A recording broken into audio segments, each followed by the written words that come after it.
Vous savez qu'on est on est à la Saint-Boris aujourd'hui, le 2 mai. Oui, bah, c'est la prise de Berlin. C'est la prise de Berlin et l'anniversaire du massacre d'Odessa. Alors, bon, vous le tournez comme ça. Moi, j'allais faire d'une manière un peu plus joviale. La Saint-Boris, Boris, c'est un prénom russe. Ah oui. Est-ce qu'ils vont pas interdire la Saint-Boris sous prétexte que c'est d'origine russe, vous voyez Et pour précision, Boris en russe, ça veut dire homme des bois. Un peu l'équivalent de Sylvain. Voilà. Mais la page russe, hein, puisque je vous interviewe, on va commencer comme ça.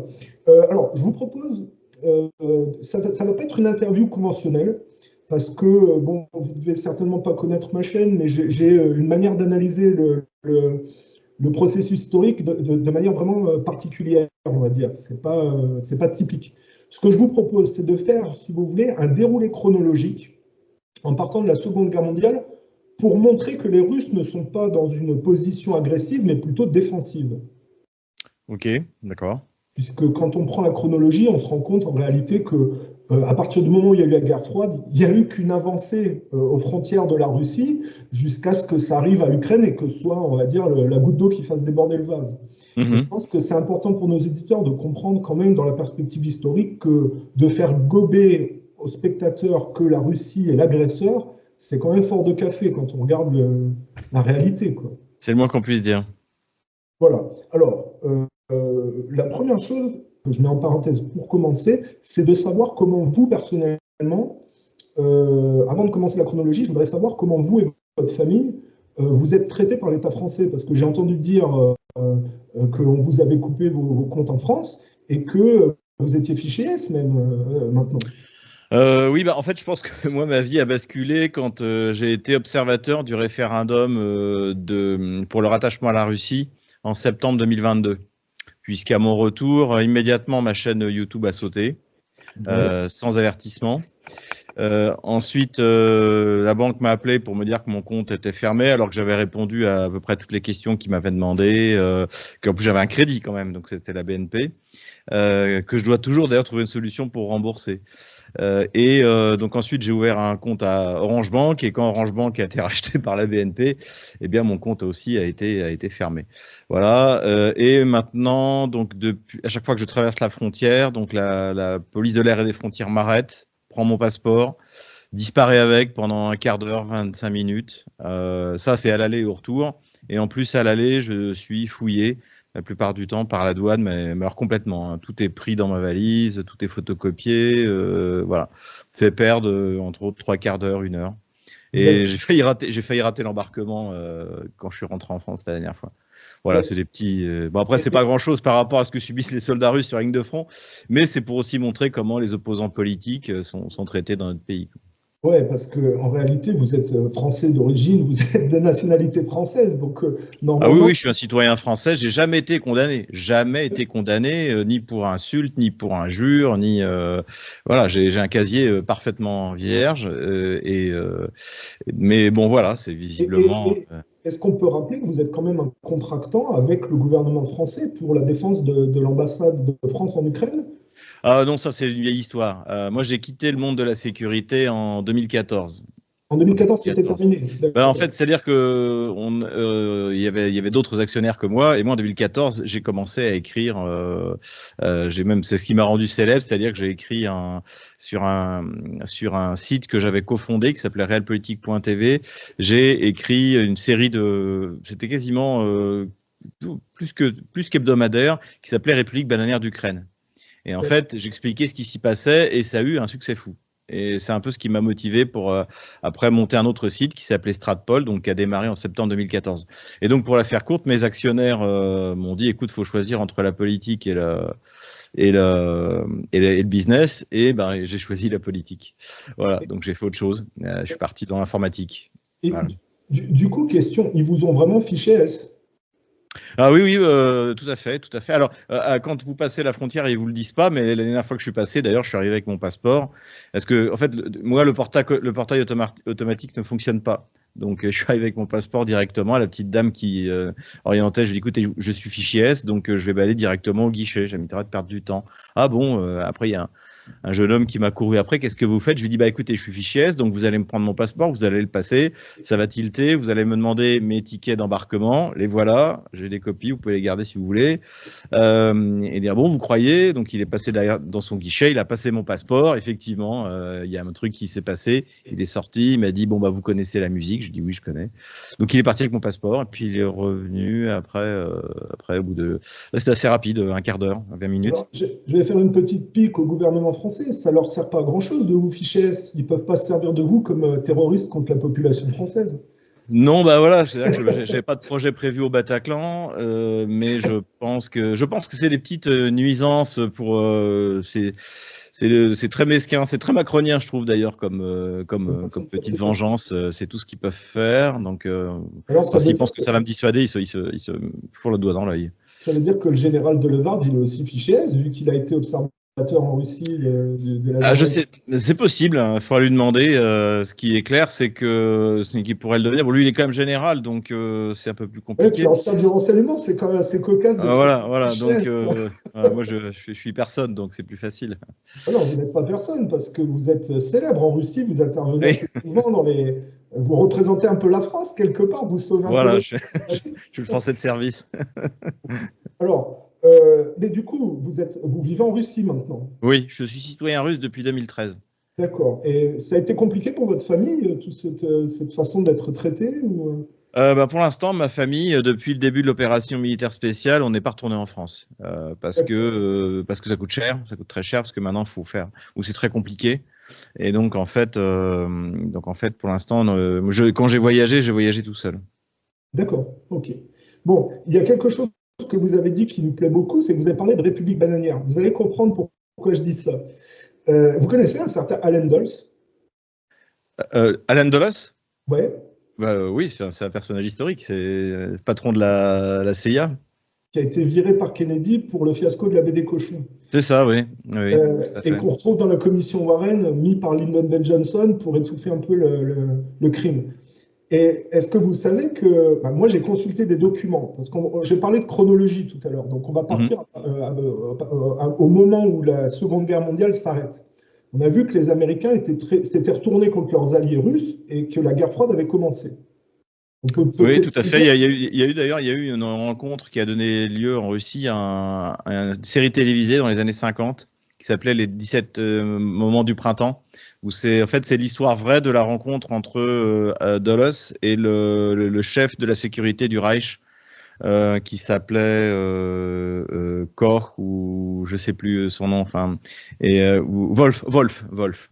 Et donc c'est une histoire vraie, mais simplement, Dulles a rencontré Wolf, mais il n'y a pas eu d'accord. Mais l'histoire, en fait, c'est l'histoire d'un espion russe dont la mission est de savoir où en sont les négociations. C'était le rêve d'Hitler, c'était le retournement d'alliance. Il y croyait quasiment jusqu'au bout, jusqu'en avril, à la mort notamment de Roosevelt, le 14 ou 16 avril 1945. Il croit au miracle de la maison de Prusse, en fait, de la maison de Brandebourg, comme quand l'impératrice russe Élisabeth était morte, et ce qui fait que ça a sauvé la Prusse après la guerre de 7 ans de la destruction, de l'annihilation totale. Voilà. Bon, je parle de Dulles pour une raison toute particulière qui va peut-être vous intéresser si vous n'êtes pas au courant. C'est que moi, j'ai trouvé des documents, je les ai consultés il y a quelques années, où il y a la signature, en tant que responsable de la CIA de Dulles, pour le financement et la formation militaire des groupuscules ultranationalistes ukrainiens contre le communisme juste après la Seconde Guerre mondiale. Tout à fait. En fait, c'est un projet, c'est officiel. Ça s'appelle le Bloc des nations anti-bolcheviques. Et donc, en fait, l'idée, c'était un vieux projet polonais qui s'appelait le prométhéisme, donc qui visait, en fait, comme aujourd'hui, à fractionner la Russie en une multitude de petites parties en utilisant la multiplicité ethnique. Et donc, ce qui est intéressant, c'est qu'à la tête de ce bloc des nations anti-bolcheviques, ils ont mis un certain Stetsko. Et Stetsko, c'était l'adjoint de Stepan Bandera.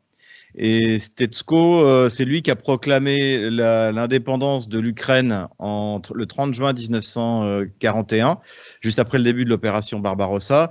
Et dans l'article 3 de cette déclaration d'indépendance, c'est marqué que la nouvelle Ukraine se construira dans le cadre de la nouvelle Europe sous la direction de son Führer bien-aimé, Adolf Hitler.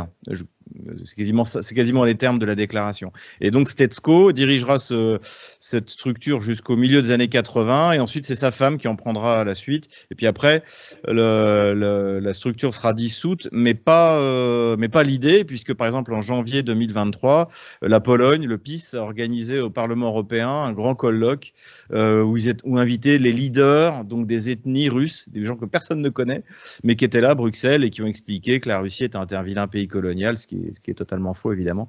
Et voilà, donc oui, ce fantasme, ce rêve de découper la Russie en morceaux est quelque chose de tout à fait réel. Oui, et puis ça date pas d'hier.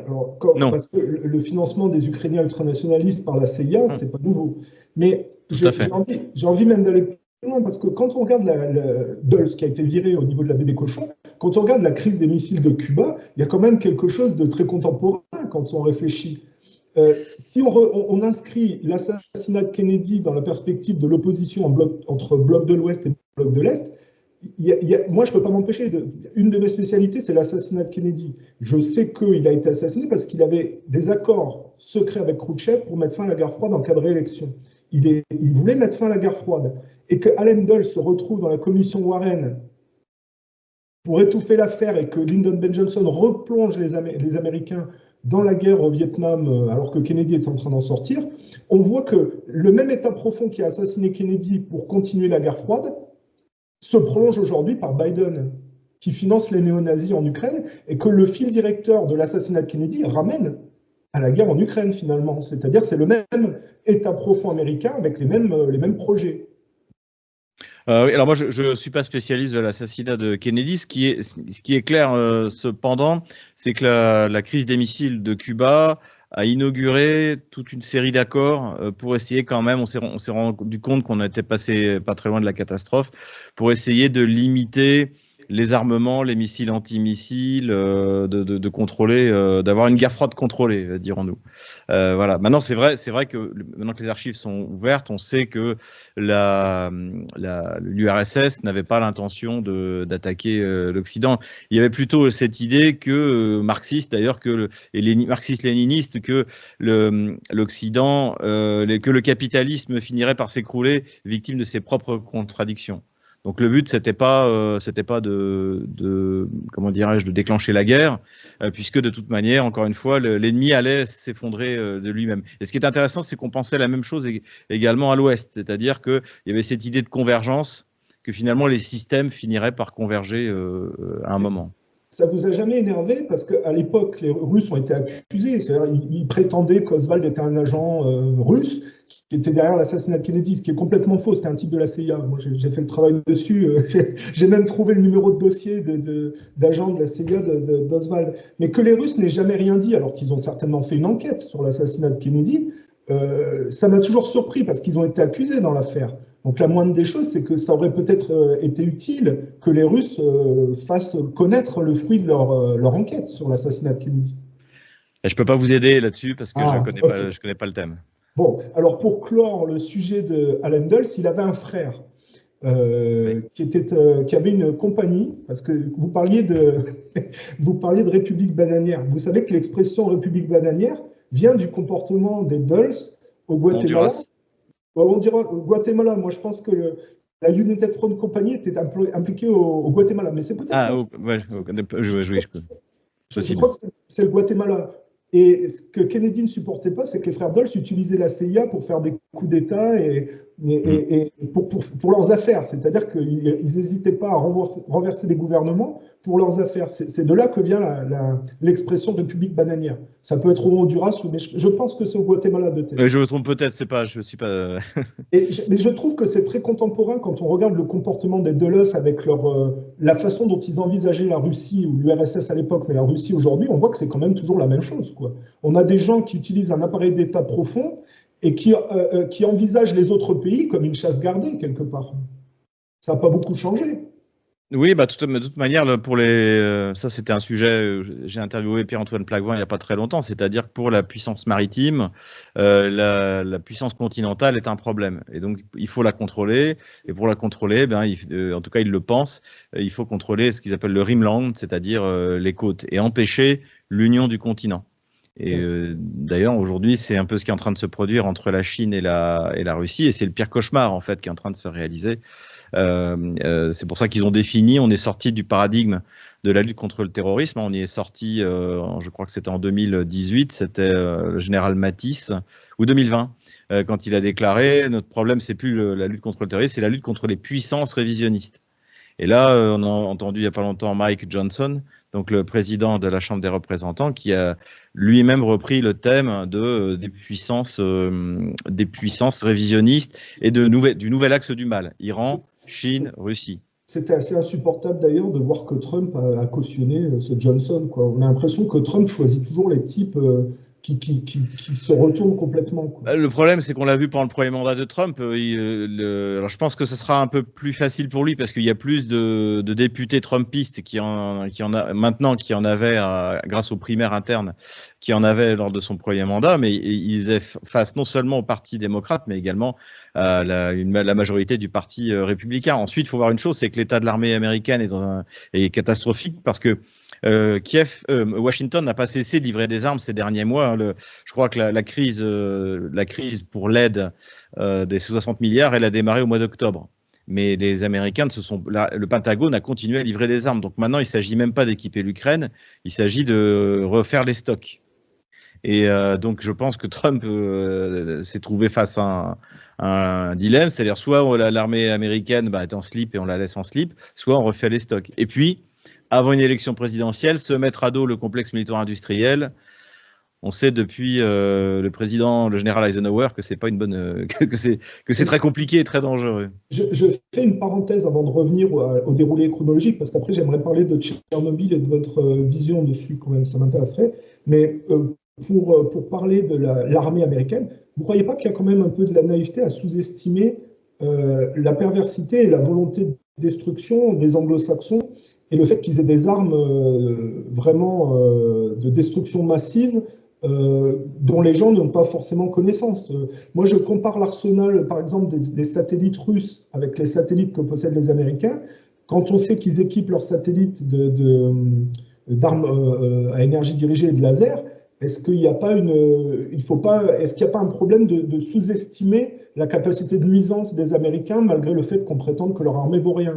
Est-ce qu'il faut pas Non, j'ai pas dit que leur armée ne valait rien. Ils ont fait des choix technologiques qui fait qu'aujourd'hui ils peuvent pas gagner une guerre de haute intensité contre la Russie, ou même je pense contre la Chine, parce que ils ont choisi encore une fois des armes de haute technologie, de trop haute technologie, qui sont pas capables de produire massivement, qui coûtent très cher, donc qui font gagner beaucoup d'argent au complexe militaire-industriel, mais qui ont démontré leurs limites. Là, on vient de le voir avec le retrait de l'Abrams M1, A1, pardon, M1 Abrams du front, parce que ça marche pas, parce que c'est trop compliqué, la logistique est trop compliquée, parce qu'il est trop lourd, parce qu'il est trop haut, pour des tas de raisons que j'avais évoquées il y a déjà 2 ans, enfin il y a déjà 1 an et demi quand les premiers sont arrivés, c'était en décembre, je crois, de l'année dernière, de l'année 2022. Donc voilà, ils ont fait des choix de haute technologie, mais effectivement, ils disposent notamment dans l'espace, c'est eux qui ont le plus de satellites dans l'espace. Donc on l'a vu, d'ailleurs, si aujourd'hui l'armée ukrainienne arrive encore à communiquer, c'est grâce à Starlink. Et Starlink, c'est un projet mixte. Bien qu'Elon Musk a dit qu'il voulait arrêter de couvrir le régime ukrainien avec... Je ne pense pas qu'il ait le choix. Là, franchement, je ne me fais aucune illusion là-dessus. Pour l'instant, ça fonctionne très bien. Sans ça, si vous voulez, il y a une thèse qui dit que la première tentative de lancer une opération d'épuration ethnique, ça a été au printemps 2021. Mais qu'à ce moment-là, les Russes ont tout brouillé. Les Russes sont très très forts en guerre électronique, c'est les meilleurs au monde. Tout le monde le disait dans les magazines spécialisés sur l'armement avant le conflit. Et donc en fait, les Russes auraient tout simplement brouillé tous les systèmes de communication, donc ils ont laissé tomber. Et en 2021, ce qui s'est passé, c'est la mise en œuvre de Starlink. Starlink est arrivé à maturité. Et ça a complètement changé les choses, puisque ça permet à Kiev, quoi qu'il arrive, de pouvoir communiquer. Et comme de toute manière, les décisions stratégiques, tactiques sont prises par un état-major de l'OTAN, c'est ça qui compte en fait. Le commandement, c'est même pas Syrski, c'est Starlink, c'est un état-major de l'OTAN. Vous pensez que le niveau de technicité des Russes leur aurait permis de mettre en place ce qu'on a vu à Baltimore, là, dans le port? Non, absolument pas. D'accord. Alors, non, mais c'est bien de le préciser, parce qu'il y a eu tout un tas de thèses où on disait que les Russes ont fait exprès de faire... Bon, vous ne croyez pas. Parfait. Alors, je reprends... Ce que je pense, en revanche, oui, ce que j'ai dit, c'est que les Russes ont un problème avec les drones marins anglais en mer Noire. Et leur manière d'avoir répondu, c'est qu'il y a maintenant, ça va faire un mois, le chef des Houthis a annoncé que les tests des missiles anti-navires hypersoniques étaient concluants. Sachant que la technologie hypersonique, il n'y a qu'un seul pays en missile de croisière et anti-navire, il n'y a qu'un seul pays qui la maîtrise au monde, c'est la Russie. Donc ça veut dire que le message est... Et depuis, il n'y a plus eu d'attaque avec des drones marins contre soit contre le pont de Crimée, soit contre des navires russes. Donc à bon entendeur salut, c'est-à-dire que, en gros, ça veut dire, si jamais vous détruisez nos bateaux, nous on détruira vos bateaux en mer Rouge. Dans le détroit de Bab el-Mandeb. Ne jamais sous-estimer la capacité de nuisance de l'armée anglaise. Voilà. Tout à fait. Mais là, le problème, c'est qu'avec la crise israélienne, en fait, et à cause du canal de Suez, ils ont été obligés de s'exposer. Et ce qui fait que, comme la Russie et l'Angleterre et les États-Unis ne se font la guerre que par proxy, proxy ukrainien d'un côté, et là, maintenant, il y a les Houthis, et visiblement, à moins d'un miracle, je ne vois pas comment les Houthis auraient pu maîtriser la technologie hypersonique que les Américains, les Français, les Anglais, les Allemands ne maîtrisent pas. Et alors, ils sont vraiment surprenants, ces outils, parce que c'est vrai qu'on a quand même tendance à dire oui, le monde arabe n'est pas très solidaire en réalité de ce qui est en train de se passer, comme le génocide qu'on voit là en Palestine. Et on voit que les outils, quand même, ce sont des gens qu'on a l'impression d'être des gens pauvres, qui sont vraiment désavantagés. Et pourtant, ce sont des combattants qui se démarquent de la... surtout, vous avez eu, à mon avis, une rupture technologique, ce qui permet à des armées pauvres, pour peu qu'elles aient l'aide en l'occurrence de l'Iran, c'est le cas des Houthis, qui a pris fait et cause pour les Palestiniens, qui est même d'ailleurs le leader dans ce domaine-là, pas uniquement, il y a la Turquie aussi qui vient de recevoir le Hamas. Mais donc pour ces armées-là, finalement, elles peuvent disposer d'armes pas de très haute technologie, mais d'une technologie moyenne, qui sont suffisantes pour menacer des pays bien plus riches et bien plus puissants. D'ailleurs, c'est finalement aussi ce qui se passe en mer Noire. Alors, contrairement à ce qu'on dit, l'Ukraine ne contrôle pas du tout la mer Noire. La Russie fait ce qu'elle veut encore. Mais, par exemple, un patrouilleur au large de la Crimée ou à quai, peut être touché par un drone marin, effectivement, qui coûte pas très cher, et pour peu qu'il bénéficie, bien sûr, du renseignement britannique, des avions espions. Voilà. Donc, ce qui fait qu'en fait, les Houthis sont un peu dans la même situation. C'est-à-dire que effectivement, ils sont pauvres, ils sont courageux. Ça fait très longtemps qu'ils font la guerre et tout d'un coup, il y a une puissance iranienne ou russe qui met à leur disposition des armes de haute technologie qui permettent de menacer la première flotte au monde, qui est la flotte américaine. Bon, alors, d'accord. 2 points maintenant. Juste, je fais une petite parenthèse. À mon avis, quand je regarde comment les Américains ont géré la Seconde Guerre mondiale, où ils ont laissé les gens s'entretuer et ils sont intervenus au dernier moment, je dis... Méfiez-vous quand même de la technique des Américains de laisser les gens se battre et d'alimenter un conflit pour n'intervenir que quand les gens sont affaiblis après. Je dis, moi, je me méfie beaucoup des Américains et de la manière de se battre des Anglo-Saxons. C'est clairement, mais c'est clairement ce qu'ils font. Là, les Américains se battent contre la Russie et jusqu'au dernier Ukrainien.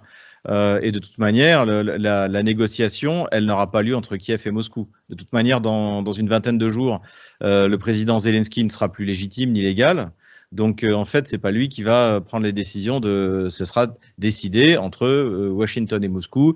On le sait, il y a des connexions perpétuelles, en permanence, entre le chef des services secrets américains, Burns, et le chef des services secrets russes, Narychkin, ils se parlent.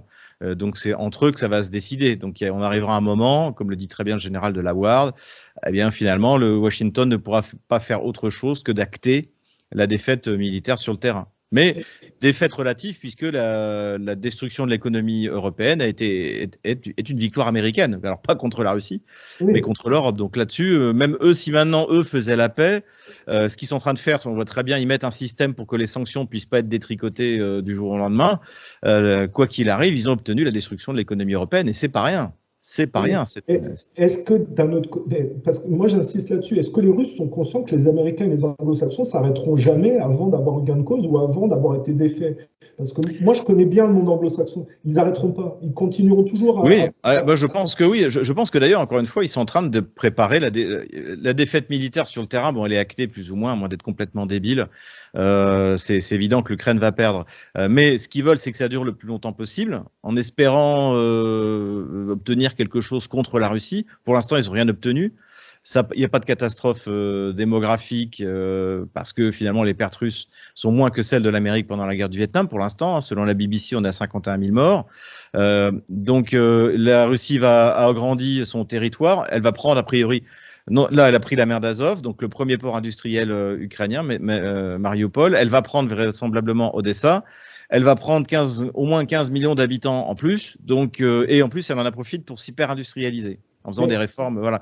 Donc ça, le but, c'est que ça dure le plus longtemps possible en espérant qu'in fine, on obtienne un affaiblissement sensible de la Russie. À mon avis, c'est pas gagné. Mais en revanche, ce qu'ils ont obtenu, et ça, ils veulent le garder. Ils veulent pas que du jour au lendemain, Berlin se précipite à Moscou en disant bon, ok, on arrête tout, on renvoyait le gaz, renvoyait l'énergie pas chère, on refait des partenariats industriels, etc. Ça, ils ne veulent pas. Donc, effectivement, ils vont continuer à se battre par pays européens interposés contre la Russie. C'est incontestable. Et ce que je veux dire par là, c'est qu'il y a... Moi, j'ai des correspondants à Moscou, je discute avec des Russes de temps à autre. Et je leur ai dit, est-ce que votre gouvernement, par exemple, vous a fait des simulations d'attaque nucléaire pour savoir comment vous devez réagir? Parce que vous n'avez pas, vous, une seule seconde, l'impression que les Américains iront jusqu'au bout, jusqu'à déclencher une guerre pour détruire la Russie. Ça, vous n'y croyez pas? Non, bah, sinon c'est la fin du monde, et puis après tout, voilà, c'est la fin. Mais non, comme dirait Sartre, avec l'arme nucléaire, l'humanité a été mise en possession de sa propre mort.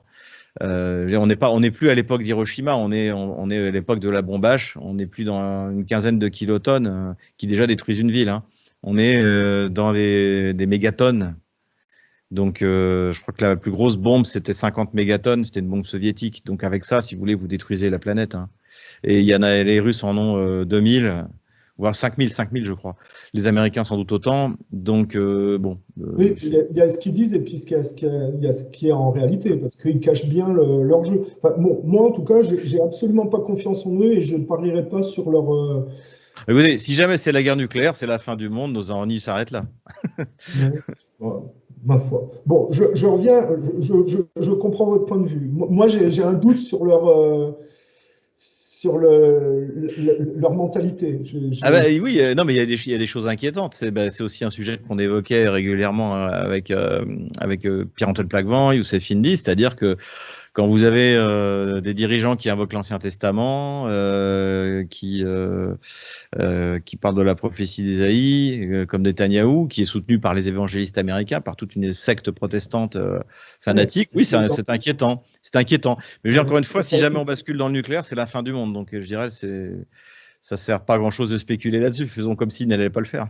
Est-ce que vous croyez qu'avec l'arsenal nucléaire, c'est vraiment... Parce que bon, on a vu des bombes nucléaires déjà avec tous les tests qui ont été faits sur la planète. Bon, qu'il y ait que des bombes nucléaires qui explosent, ça ne détruira pas la planète. Vous pensez que... Ah, si, les bombes mégatoniques, si, ça détruira la planète, il n'y aura plus rien. D'accord, bon, ok. Bon, c'est la fin de l'humanité. C'est un point de vue militaire, ça. Oui, bah, j'ai fait ma maîtrise d'histoire sur l'emploi de l'arme nucléaire tactique. Donc, qui était censé d'ailleurs être des petites bombes. Mais en fait, l'arme nucléaire tactique, c'est Hiroshima et Nagasaki, du point de vue de la puissance. C'est des dizaines, voire des dizaines de kilotonnes quand même. Mais aujourd'hui, on est passé de la bombe, dans les années 50, je crois que c'est en 54, on est passé à la bombe H. Et là, c'est de la fusion nucléaire, c'est des mégatonnes. Et ça rase la planète. Il n'y a plus rien, il n'y aura plus rien. Bon, merci de cette précision, ça permet un peu d'y voir plus clair pour quand on ne connaît pas trop. Moi, j'ai pas de formation militaire. Je suis de 79 et Chirac. J'ai fait ma maîtrise à la Sorbonne. Moi, c'est dans le cadre, dans le cadre. Bon, j'étais encore à Saint-Cyr, mais oui, c'était en accord avec Saint-Cyr. Hein, oui, mais vous avez fait votre service militaire. Oui, j'ai fait, voilà. Je suis d'une époque. Oui, en fait, disons que nous, il faut voir que l'armée dans laquelle j'ai servi avait encore l'arme nucléaire tactique. C'était encore dans la réflexion, même si petit à petit on en était sorti. Pour ces raisons-là, par exemple, la France est passée. Si vous voulez, c'était quoi l'idée à l'origine, l'arme nucléaire est considérée comme une super artillerie. C'est pas considéré comme l'arme de la fin du monde. Et donc la France se dote, par exemple, du Pluton, grâce au général de Gaulle. Donc le Pluton, c'était de mémoire, ça portait à 120 km et il devait y avoir peut-être ça devait être un peu Hiroshima en fait. Le problème, c'est que le rayon de destruction, c'est 120 km. Non, la portée. C'est pas grand-chose. 120. Non, c'est pas grand-chose. C'était le problème que ça posait aux Allemands, puisqu'en fait, on était censé utiliser l'arme nucléaire tactique contre les divisions soviétiques. Mais comme elles étaient déployées à la frontière, dans le Rhin, les Allemands voyaient qu'on allait leur tirer des bombes nucléaires sur leur territoire. Donc là, on s'est dit, flûte, c'est pas très sympa. Donc on s'est doté de l'Hadès. Donc l'Hadès portait à 450 km. Et puis il y a eu à ce moment-là la chute de l'Union soviétique, la réunification allemande. Donc même avec 400 km, de toute manière, 450 km, on tapait dans le territoire de l'Allemagne réunifiée. Donc ça leur plaisait pas non plus. Et de toute manière, en fait, les stratèges, on a eu les stratèges du nucléaire français. Il y a eu ce qu'on appelait les généraux de l'apocalypse, le général Poirier, général j'oublie toujours leur nom. Moi, j'ai surtout travaillé sur le général Gallois. Donc, en fait, sont arrivés à la conclusion qu'en fait, l'escalade nucléaire n'était pas contrôlable. C'est-à-dire que c'est pas, allez, on y va avec des bombes de 15 kilotonnes, et puis on s'arrête là. Non, une fois que vous en envoyez de plus en plus. Et donc, finalement, la France avait changé de doctrine, et sa doctrine, c'était l'ultime avertissement. C'est-à-dire qu'on montre qu'on est déterminé en faisant exploser un missile nucléaire, pas forcément sur une cible militaire. Pourquoi pas au-dessus de l'océan, mais pour montrer qu'on est prêt à appuyer sur le bouton. Et c'était ça, en fait. On est passé de l'arme nucléaire tactique à l'ultime avertissement. Et aujourd'hui, en fait, on est comme les Russes, en fait, on est dans une dissuasion pure et simple. Les seuls qui parlent d'utiliser ouvertement l'arme nucléaire en premier, ce sont les Américains. Oui, c'est possible, mais j'ai rien vu j'ai pas vu de déclaration officielle. En revanche, le général Todd Walters, en 2020, il fait, vous trouvez ça sur Internet, il répond à une commission d'enquête parlementaire, je crois que c'est devant le Sénat, et le sénateur, qui est une femme, lui demande: est-ce que vous êtes partisan de l'emploi de l'arme nucléaire en premier? En principe, quand on est dans une posture purement dissuasive, l'arme nucléaire, c'est la réponse en second. C'est pour ça que Washington avait d'ailleurs été sorti George Bush Jr. était sorti de l'accord de 1972 sur l'accord des ABM, donc anti-ballistic missile, pour essayer d'enlever aux Russes la capacité de réponse en second. Mais c'est un échec complet, puisque les Russes ont développé leurs vecteurs, notamment hypersoniques. Et donc, en fait, finalement, on a demandé au général Todd Walters, est-ce que vous êtes favorable à l'utilisation en premier de l'arme nucléaire? Et il a répondu oui. Je suis pour une more flexible use. Oui. Et ce qui aurait dû en principe, inquiéter, voire terroriser les alliés de l'OTAN. En disant, mais qu'est-ce que c'est que ces cinglés qui sont nos alliés? Mais non, c'est pas ces crèmes. Mais il y a pire, parce que l'Insegram, qui est aussi un barjot dans son genre, qui se réjouissait de la mort de Russes sur le théâtre ukrainien, a poussé pour que des lois soient adoptées pour qu'il y ait une frappe nucléaire envisageable. Oui, tout à fait. Non, mais les seuls, je crois que le premier c'était le secrétaire à la défense de George Bush Jr., pas Colin Powell, j'ai oublié son nom, un nom un peu germanique.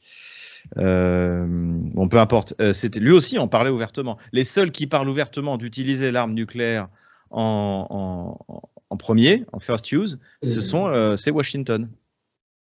Et puis il y avait aussi avec l'Insegram, qui est un personnage qui est quand même assez nocif, la volonté aussi de faire valider l'utilisation d'armes à uranium appauvri sur le théâtre d'opération, ce qui est quand même assez...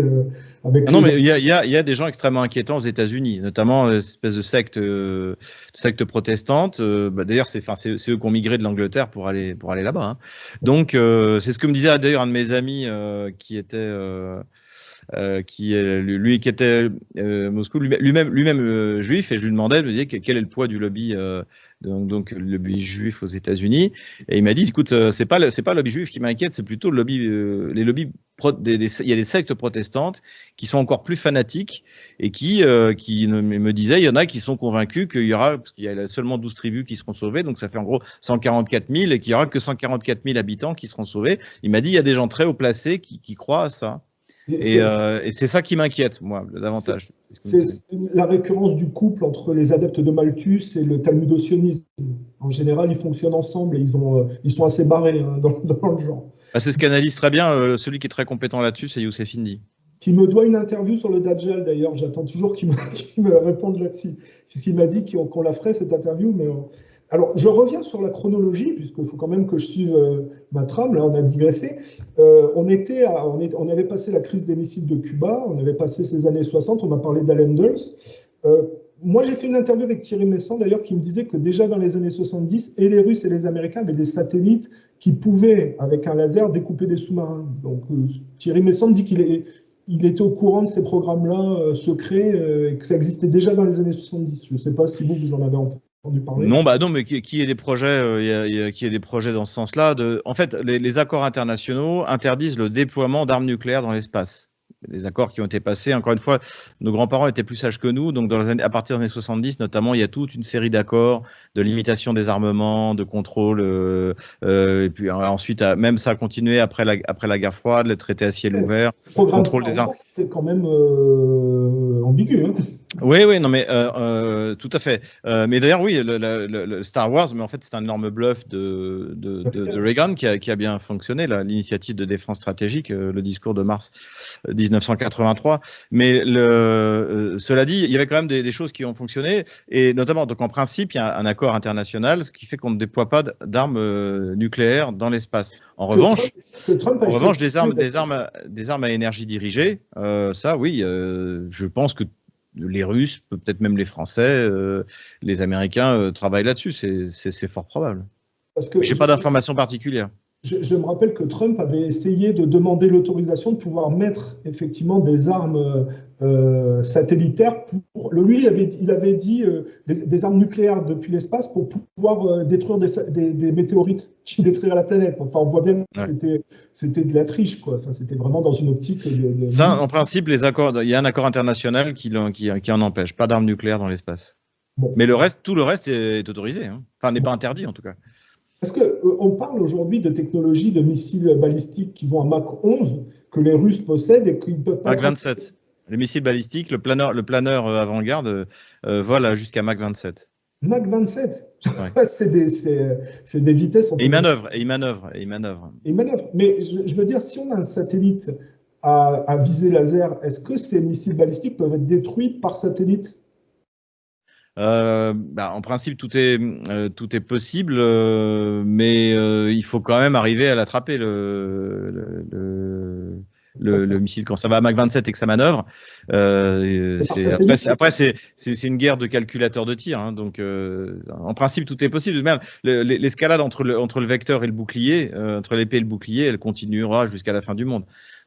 Donc les Russes aujourd'hui, eux, alors qu'en fait ils sont quasiment pas menacés parce que personne ne dispose réellement de missiles hypersoniques, ils développent des systèmes anti-aériens pour attraper les vecteurs hypersoniques.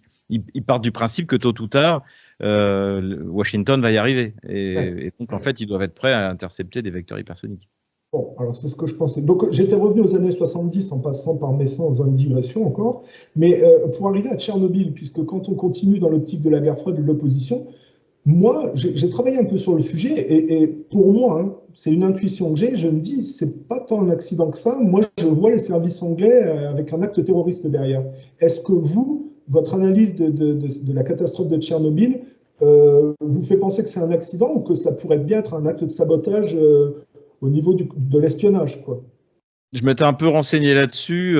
Ça m'a l'air plutôt de l'incompétence locale. Hein, donc j'ai pas vu de théorie russe sur le fait que ça puisse être un sabotage. Parce que la théorie que j'ai vue, c'est-à-dire que ils ont voulu faire un test de sécurité qui a mal tourné.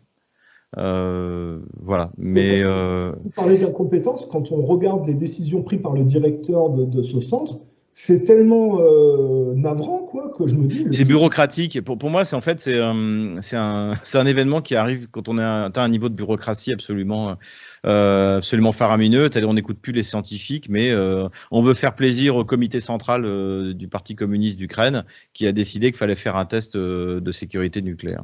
Je vois plutôt ça comme ça. C'est encore une fois, dans les années 80, le système est complètement à bout de course. On en est conscient, c'est la grande différence d'ailleurs par rapport à la France d'aujourd'hui ou à l'Union européenne d'aujourd'hui, c'est que les soviétiques, ils étaient conscients dès la mort de Brejnev que le système partait en vrille. Simplement, pendant 4 ans, on a changé 4 fois de secrétaire général du Parti communiste, et donc on n'a pas pu de lancer des réformes. Ils ont été piégés dans l'Afghanistan. C'est plutôt comme ça. Pour moi, Tchernobyl, pour moi, c'est ça, c'est l'achèvement, en fait, c'est le socialisme triomphant et la bureaucratie incompétente Donc vous comparez la situation, par exemple, de la décadence européenne à la fin de l'Empire soviétique, en gros. Alors, il y a beaucoup d'ailleurs, j'ai donné une conférence qui c'était le sujet avec Alain Escada.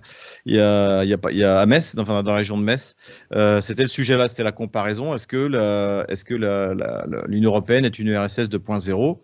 Et oui, elle l'est, mais sur certains côtés, en pire. Parce que notamment, il n'y a pas la conscience que ce truc ne peut plus durer. Que ça ne peut pas tenir. Donc il faut réformer, il faut tout arrêter. Alors que finalement, même si Gorbatchev a été un réformateur complètement nul, il était parfaitement conscient qu'il fallait arrêter les frais. Son prédécesseur, donc en 4 ans, on a eu donc Brejnev est mort. Ensuite, il y a eu Andropov, ensuite Tchernyenko, ensuite Gorbatchev. Mais Andropov était le premier réformateur. En fait, il était conscient que le système ne pouvait plus durer. Donc, il y avait vraiment une prise de conscience qu'il fallait faire des réformes, etc. Et ça, je ne l'observe pas au sein de la Commission européenne. Mais ils l'ont pas fait dans le bon sens, parce que justement, ça permet de continuer la chronologie, puisqu'on arrive à la fin de l'URSS. Quand ça s'effondre, on voit bien qu'avec le régime de Boris Yeltsin, les Américains arrivent à faire rentrer une prédation capitaliste de l'Ouest et par les oligarques à piller le pays finalement. Et quand on va voir que Poutine va faire une reprise, on va dire, pour moi, hein, il va faire une reprise et un ménage, mais il va faire une reprise relative, c'est-à-dire qu'il va se débarrasser d'oligarques, mais il va en garder certains. Ce qui veut dire que, pour moi, hein, et ça c'est une analyse dont je vous demande de votre avis dessus, parce que, si vous voulez, là on va rentrer dans un concept peut-être qui va vous plaire, je ne sais pas, j'essaye un peu de rendre ça un peu ludique, mais on peut faire un peu le concept bon flic, mauvais flic. Vous allez jouer le bon flic, et moi je vais faire le mauvais flic. C'est-à-dire que moi je vais critiquer Poutine, mais pas comme un occidental, comme un Russe frustré de la mollesse de Poutine. Ça veut dire que, bon, Poutine, il a fait le ménage en nettoyant les oligarques qui pillaient le pays, mais il est quand même resté dans un libéralisme qui était très à l'anglo-saxonne. Et est-ce que c'est pas cette ambiguïté-là qui a été exploitée par l'Occident pour essayer justement de disloquer la Russie? Non, alors en fait, d'ailleurs, Poutine, il donne la première interview qu'on a de lui, il la donne à la mairie de Saint-Pétersbourg. On est encore en URSS, il vient d'arriver responsable de la relation internationale. Et en fait, l'équipe de télé de Saint-Pétersbourg rentre dans son bureau et voit que le portrait de Lénine a été décroché, parce que tout le monde faisait à l'époque. Et donc on lui demande pourquoi est-ce qu'il a décroché. Il dit, écoutez, moi j'ai une approche tout à fait sereine de ces problèmes-là. Les bolcheviks ont, en gros, il les critique sur 2 choses. Ils ont annulé le marché, c'est-à-dire qu'il n'y a plus d'économie de marché, et ils ont mis une bombe sous l'État unitaire russe. C'est-à-dire ils ont créé des républiques qui n'existaient pas, notamment la République ukrainienne, biélorusse, toutes ces créations purement bolcheviques. Et le système que met en place Vladimir Poutine, c'est ce que j'appelle le national-capitalisme. C'est-à-dire c'est un système, une économie de marché contrôlée par l'État. Ça ressemble un peu, on peut appeler ça comme ça également en Chine, le national-capitalisme. C'est-à-dire vous avez la liberté d'entreprendre, vous avez un État qui très peu, avec une fiscalité très légère, et et qui, en fait, crée une liberté économique et ça a marché. Le résultat est là. Ça, vous parlez de l'époque ou de maintenant? Parce qu'au début… De maintenant, les réformes économiques de Poutine, elles viennent immédiatement. Les oligarques sont liquidés quasiment en 2 ans, disons 3 ans, puisque Khodorkovsky est arrêté en 2003. Il est parti pour 10 ans de prison. Donc là, c'est la fin de l'oligarchie. Il n'y a plus d'oligarchie aussi. Il y a des milliardaires, mais ils n'ont aucun pouvoir politique. oui. Oui. Ça, vous êtes… Oui, certain. Citez-moi un oligarque qui a un pouvoir politique. Ok, non, je ne suis pas assez spécialiste pour le dire, mais je discute avec des moscovites qui me disent, voilà, je vous dis ce qu'ils me disent. Hein. Ils me disent, ils sont bien gentils là, au gouvernement russe, mais ils ont leurs gamins qui ont été étudiés dans les universités anglo-saxonnes, ils ont des propriétés aux États-Unis, et à un moment donné, ils sont aussi responsables de ce qu'ils ont, de servir de chevaux de Troie. C'est leur ambiguïté aussi qui est responsable de ce qui se passe, quoi. Tout à fait, tout à fait. Cela dit, moi je pense que c'est très bien d'aller faire ses études à l'étranger. Ça me dérangerait pas que mes enfants aillent faire leurs études aux États-Unis ou en Chine. Bref, à mon avis en Chine. J'ai un de mes gamins qui est plutôt doué, je l'ai mis au chinois à l'âge de 5 ans. Mais voilà, donc en soi, aller faire des études à l'étranger, ça me choque pas du tout. On peut très bien, si on a été bien élevé et si on a une colonne vertébrale, ça ne veut pas dire qu'on va passer à l'ennemi. Ensuite, si jamais vous voulez faire de la politique en Russie, je crois qu'il ne faut pas avoir été à l'étranger les 10 dernières années. Il ne faut pas avoir de biens à l'étranger, il ne faut pas avoir de compte à l'étranger, il ne faut rien avoir à l'étranger. Si jamais si vous êtes double national, si vous avez des biens à l'étranger, un compte à l'étranger, vous ne pouvez être ni élu, ni au fonctionnaire, ni faire de la politique. Donc le système est quand même bien foutu. Et pour revenir à ce que je disais tout à l'heure sur les réformes économiques, les réformes, donc le national-capitalisme, que j'ai appelé le national-capitalisme, il est mis en place dans les premières années de l'arrivée au pouvoir de Vladimir Poutine. C'était dans mon premier livre d'ailleurs, La Nouvelle Grande Russie, la flat tax, la simplification fiscale, la baisse drastique des impôts, tout le système qui se met en place, qui d'ailleurs permet une augmentation des recettes fiscales. Paradoxalement, c'est ce que comprend pas Bruno Le Maire, c'est-à-dire quand on baisse les impôts, en fait, et qu'on les simplifie, et les gens les payent sans essayer de magouiller. Moi, je paye mes impôts le cœur léger ici. Parce qu'en plus, je vois dans la rue ce que ça donne, puisque la ville se transforme chaque année, c'est de mieux en mieux. Donc en fait, le système, oui, je pense que moi c'est ce que j'appelais le national-capitalisme, c'est-à-dire une économie de marché contrôlée par l'État, pour pas que ça tourne à n'importe quoi, et surtout les milliardaires n'ont aucun pouvoir. Parce que moi quand je compare le régime communiste de l'époque, allez, pas à la fin, mais au milieu, on va dire, avec aujourd'hui les Russes et leur rapport aux Anglo-Saxons, je trouve que les communistes étaient plus lucides sur le danger de la prédation anglo-saxonne que ne le sont les Russes aujourd'hui, qui, après Staline, ont cru que le capitalisme, c'était la liberté, quoi, en gros. Il faut bien reconnaître une chose, c'est que on vivait, si vous voulez, l'URSS était un mensonge. D'ailleurs, s'il y a eu un tel désarroi dans les années 90, c'est qu'il suffisait à un Russe de venir faire un tour à Paris ou à Berlin pour voir que le paradis socialiste, c'était du grand n'importe quoi, que c'était de la pauvreté organisée. Dès qu'ils découvraient un supermarché, l'abondance de produits par rapport à la crise permanente qu'était l'URSS, avec en plus la privation de liberté, on ne pouvait pas parler de politique. Tout ça, c'était dans ce sens-là, même le monde libéral des années 80 était meilleur que le socialisme soviétique. En revanche, il est beaucoup moins bien que ce que la Chine ou la Russie ont mis en place, incontestablement, puisqu'ils ont mis en place des systèmes qui permettent la prospérité économique. Et en même temps, parce que contrairement à ce qu'on raconte, il y a du débat en Chine et en Russie, il y a un très fort débat à l'intérieur du Parti communiste, simplement c'est pas comme chez nous, et il n'y a pas cette illusion de débat qui n'existe pas chez nous. En fait, donnez-moi la différence entre le Reconquête, le Front National, le Rassemblement National, Mélenchon, on est bien d'accord. c'est ce que Sarah appelait de l'animation culturelle. Voilà. Donc en fait, ils ont mis en place un système qui est fondé sur l'économie de marché et qui marche bien, incontestablement. Alors, je comprends, mais moi, je joue le mauvais policier, donc le mauvais flic, on va dire. Oui, bien sûr, bien sûr. En discutant avec les moscovites, ils me disent, oui, c'est vrai, dans les grandes villes, en Russie, ça marche. Par contre, à l'extérieur des grandes villes, les gens, ils ont beaucoup de mal, quoi. Et puis, ils me disent, par exemple, les personnes âgées, quoi, ce qui correspond au RSA, par exemple, en France, en Russie, les pensions, je crois que c'est 160 €. Ils me disent, pour un pays socialiste... Alors ces comparaisons, ça veut rien dire parce que quand vous vivez dans un pays où l'électricité est 10 fois moins chère, l'essence 4 fois moins chère, comparer en nominal les minima sociaux, ça correspond à rien. Maintenant, je ne vais pas nier le fait que oui, la Russie est un pays qui sort du socialisme et ça prend du temps.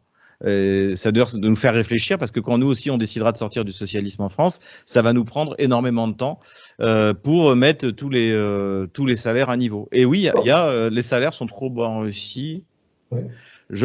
mais ils sont en augmentation permanente et le pouvoir d'achat russe augmente sans discontinuer depuis l'arrivée de Vladimir Poutine au pouvoir.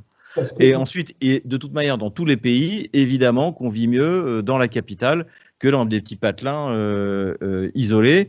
Voilà, c'est comme ça. Cela dit, ça s'améliore partout. La question, si vous voulez, c'est la tendance.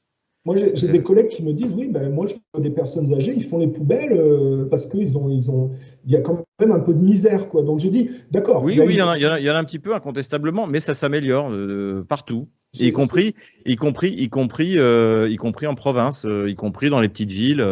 Mais après, souvent, les gens qui vous disent ça à Moscou, en fait, ils en savent rien. Ils se plaignent de choses. Moi, j'ai vécu en province, j'ai vécu dans la ville d'Oulianovsk, donc je sais ce que c'est que la province. J'ai beaucoup voyagé en Russie, je vois la progression générale. Y compris, par exemple, je suis allé en Extrême-Orient russe, on m'avait décrit Vladivostok comme une ville horrible, pleine de bandits. En fait, la personne qui m'avait dit ça, y était allée il y a 4 ans. Sauf que en 4 ans, ça a considérablement changé. Et c'est devenu une ville hyper moderne.